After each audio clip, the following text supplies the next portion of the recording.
American unto Pakistan.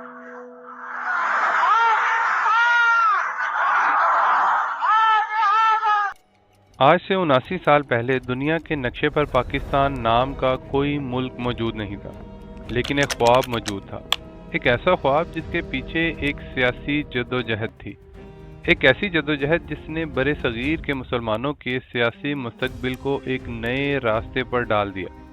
Quaid Azam محمد علی جناح کی قیادت میں مسلم لیگ کی جدوجہد اور لاکھوں لوگوں کی سیاسی حمایت آخرکار ایک تاریخی موڑ پر پہنچی۔ 14 اگست 1947 ایک نیا ملک دنیا کے نقشے پر ظاہر ہوا، پاکستان۔ لیکن کیا پاکستان بن جانا ہی سب سے بڑا چیلنج تھا؟ نہیں، اصل امتحان پاکستان بننے کے بعد شروع ہوتا تھا۔ مگر ہمارے دشمن یہ چاہتے ہیں کہ پاکستان بنا حدیم قائم ہو جائے۔ آزادی کا اعلان ہوا، لیکن آزادی کے ساتھ ایک ایسی ہجرت شروع ہوئی جس نے انسانی تاریخ کی سب سے بڑی نقل مکانی میں سے ایک کو جنم دیا۔ لاکھوں لوگ اپنے گھر بار چھوڑ کر نکل پڑے۔ کسی کے پاس سامان تھا، کسی کے پاس صرف ایک چھوٹا سا صندوق، کسی کے پاس اپنے بچے تھے اور کسی کے پاس صرف ایک امید، پاکستان پہنچ جائیں گے۔ لیکن ہر سفر منزل تک نہیں پہنچتا۔ تقسیم کے دوران بے شمار لوگوں نے اپنی جانیں گنوا دیں، خاندان بچھڑ گئے، گھر چھوٹ گئے، شہر چھوٹ گئے اور لاکھوں لوگوں کی زندگیاں ہمیشہ کے لیے بدل گئیں۔ اس لیے 14 اگست صرف جشن کی تاریخ نہیں، یہ یاد رکھنے کا دن بھی ہے کہ آزادی ایک بہت بڑی قیمت ادا کی گئی تھی۔ اور پھر نئے پاکستان کے سوالات ایک پہاڑ تھے۔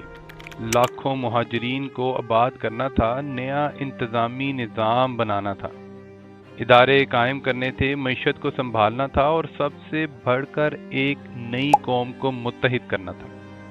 پاکستان کے پاس وسائل محدود تھے، لیکن خواب بہت بڑا تھا، اور شاید یہی پاکستان کی ابتدائی تاریخ کا سب سے حیرت انگیز پہلو ہے کہ ایک نیا ملک تقریباً زیرو سے شروع کر کے اپنے پیروں پر کھڑا ہونے کی کوشش کر رہا تھا، لیکن راستہ آسان نہیں تھا۔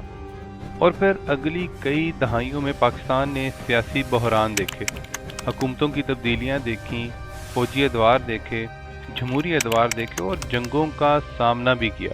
1948، 1965 اور پھر 1971 کی جنگ، یہ پاکستان کی تاریخ کا ایک ایسا باب تھا جسے شاید کوئی قوم کبھی یاد نہیں کرنا چاہتی۔ مشرقی پاکستان الگ ہو گیا اور پاکستان کو ایک ایسا زخم ملا جس کے اثرات آج بھی تاریخ میں محسوس کیے جا سکتے ہیں۔ لیکن تاریخ ہمیں ایک اور سبق بھی دیتی ہے۔ قومیں صرف اپنی کامیابیوں سے نہیں بنتی، بلکہ قومیں اپنی غلطیوں سے بھی سیکھتی ہیں۔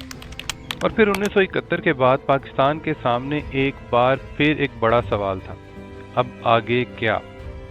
اسی دور میں 1973 کے آئین کا سامنا آیا، ایک ایسا آئین دیکھا جس نے پاکستان کی ریاستی نظام کے لیے ایک بنیادی فریم ورک فراہم کیا۔ پھر وقت آگے بڑھا، پاکستان نے ایک اور تاریخی مرحلہ دیکھا، 1998 چاگی کے پہاڑ اور پاکستان کے ایٹم بم کے تجربات۔ پاکستان ایک ایٹمک پاور بن چکا تھا۔ یہ صرف طاقت کا مظاہرہ نہیں تھا، بلکہ پاکستان کی تاریخ کا ایک ایسا موڑ تھا جس نے دنیا میں پاکستان کی اسٹریٹجک حیثیت کو تبدیل کر دیا تھا۔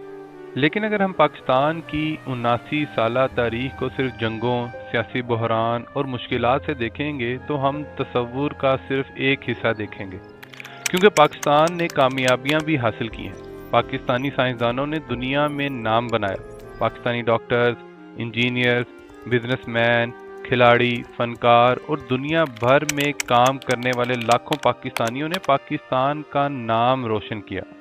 اور پھر ایک نئی دنیا سامنے آئی، ٹیکنالوجی کی دنیا، internet, digital business, free lancing, soft where اور ایک ایسا نوجوان نسل جس کے ہاتھ میں دنیا سے جڑنے کی طاقت موجود تھی۔ آج پاکستان کا سب سے بڑا ایسٹ صرف اس کی زمین نہیں، اس کے لوگ ہیں، اور خاص طور پر اس کی نوجوان نسل۔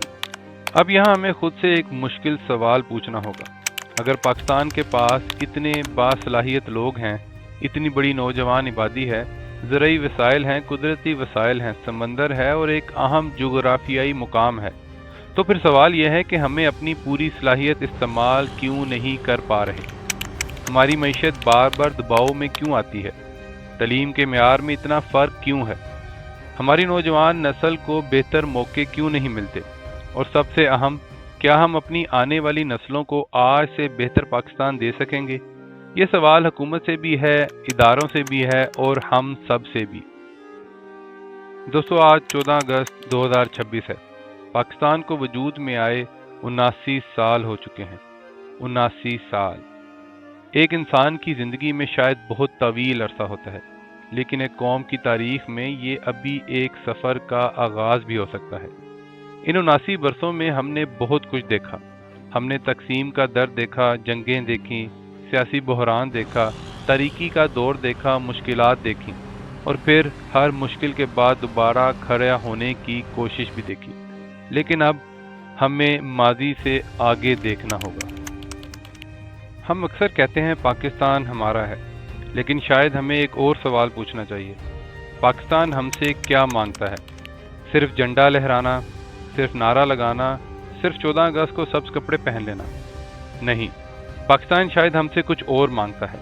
ایک طالب علم سے ایمانداری سے علم حاصل کرنا، ایک استاد سے اچھی تعلیم دینا، ایک ڈاکٹر سے اپنی مریض کی خدمت کرنا، ایک کاروباری شخص سے ایمانداری سے کاروبار کرنا، ایک سرکاری افسر سے اپنی ذمہ داری پوری کرنا، ایک نوجوان سے اپنی صلاحیت ضائع نہ کرنا، اور ہم سب سے اپنے ملک کو بہتر بنانے میں اپنا حصہ ادا کرنا۔ 79 سال پہلے ایک نسل نے پاکستان حاصل کیا تھا۔ آج ہماری نسل کے سامنے ایک اور امتحان بھی ہے۔ پاکستان کو حاصل کرنا نہیں، پاکستان کو بہتر بنانا ہے۔ ایک ایسا پاکستان جہاں بچے خواب دیکھنے سے نہ ڈریں، نوجوان نسل اپنے مستقبل بنانے کے لیے ملک چھوڑنے پر مجبور نہ ہو، جہاں تعلیم صرف چند لوگوں کا حق نہ ہو، جہاں قانون سب کے لیے برابر ہو، جہاں محنت کی قدر، اور جہاں پاکستان کے نام نقشے پر نہیں بلکہ دنیا کے بہترین ممالک کی فہرست میں بھی نظر آئے۔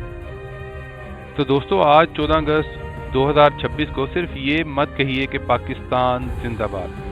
خود سے ایک سوال بھی کیجئے کہ میں پاکستان کے لیے کیا کر سکتا ہوں، کیونکہ پاکستان صرف ایک ملک نہیں، یہ لاکھوں قربانیوں کی یاد ہے، یہ کروڑوں لوگوں کی امید ہے، یہ ایک خواب ہے جو 1947 سے شروع ہوا تھا، اور شاید اس خواب کی اگلی منزل ابھی باقی ہے۔